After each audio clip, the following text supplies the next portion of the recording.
Maybe you've done this without realizing it. You walk into a room and immediately notice who seems irritated, who seems distracted, who is pretending to be okay.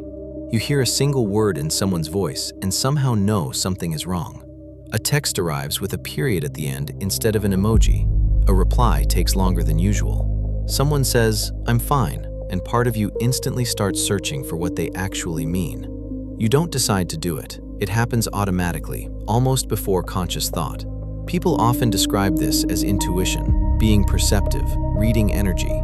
But what if something deeper is happening?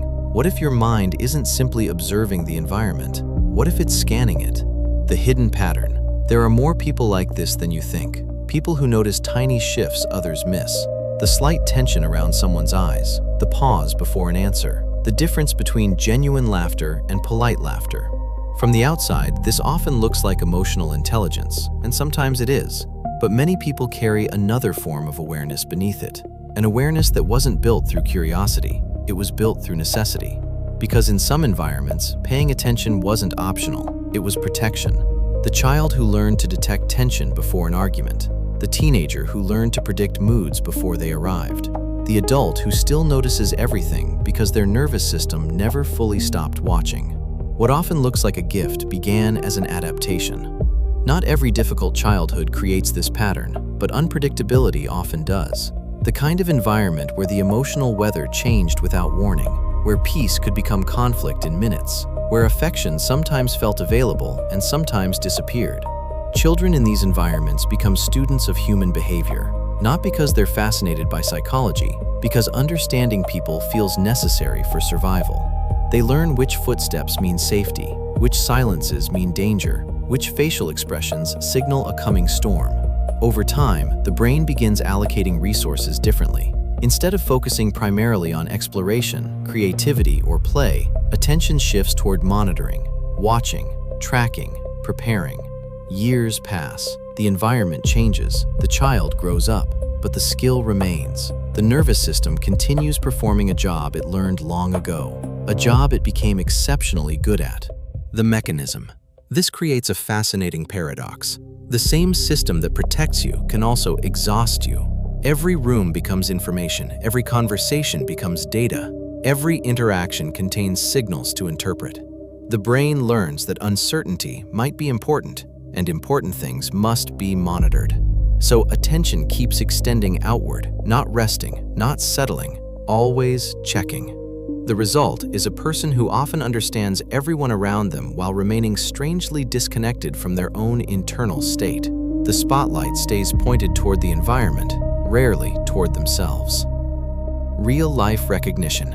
You receive a short message from someone you care about. Nothing negative, nothing hostile, just shorter than usual. Within seconds, your mind begins constructing explanations. Are they upset? Did I do something? Did something happen? The message isn't creating anxiety, the uncertainty is. And your brain has spent years treating uncertainty as something that requires investigation.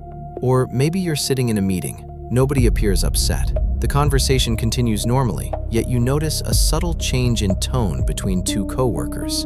For the rest of the discussion, part of your attention remains attached to that shift.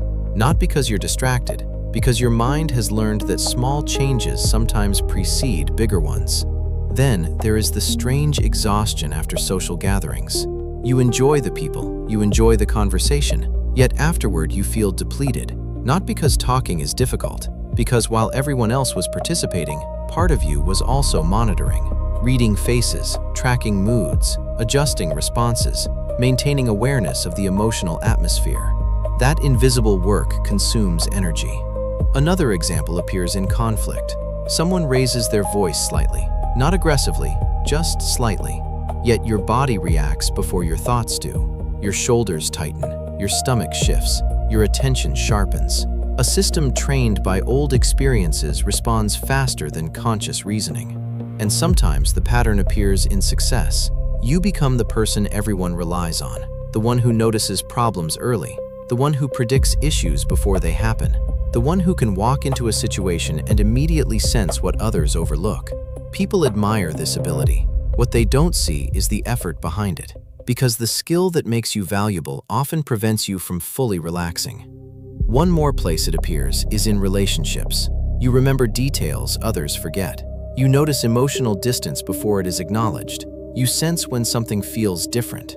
This creates deep attentiveness, but it can also create constant internal surveillance. Love becomes intertwined with monitoring. Connection becomes intertwined with anticipation. The hidden cost. The greatest cost is rarely anxiety itself. It's the loss of presence. When a mind is trained to anticipate what comes next, it struggles to fully experience what is happening now. A beautiful evening becomes background noise to an invisible analysis. A compliment becomes something to evaluate. A peaceful moment becomes something to verify. The danger is not that life becomes painful. The danger is that life becomes difficult to fully arrive in. Perhaps the most important thing to understand is this: you are not broken because you notice too much. You notice too much because, at some point, noticing was useful. Traumatic intelligence is not simply heightened awareness. It is awareness shaped by responsibility that arrived too early. Many people spend years believing they are overly sensitive. In reality, they became exceptionally skilled observers. The misunderstanding is assuming every skill should still be working at maximum intensity long after the original situation has ended. Awareness moment. For a moment, let your eyes soften, not on one object, on the entire room, the edges, the corners, the space behind and beside you. Notice what happens in your body when attention widens. Many people discover something surprising. The moment the environment stops feeling like a puzzle to solve, the body becomes slightly quieter, as if a small signal finally reaches the brain. Nothing needs to be predicted right now. Imagine an evening street after rain. The pavement reflects soft light. The city is quieter than usual. No alarms, no tension, no hidden meanings to decode. Just distant traffic, cool air, and the sound of your own footsteps. For someone with traumatic intelligence, peace can feel unfamiliar, not because they don't want it, because their mind spent years becoming extraordinary at detecting what might go wrong, and extraordinary abilities rarely disappear overnight. But sometimes, understanding changes the relationship. You stop seeing yourself as someone who worries too much. You begin seeing the history behind the vigilance, the intelligence behind the adaptation, the reason your attention learned to travel so far ahead. And maybe, for a moment, you notice something you rarely notice at all. Not the room, not the people, not the signals, yourself. If this felt familiar, stay with us, because the same vigilance that scans every room often follows us into love. And in our next video, we'll explore anxious attachment, the hidden fear that turns connection into anticipation and makes loneliness feel much larger than it really is.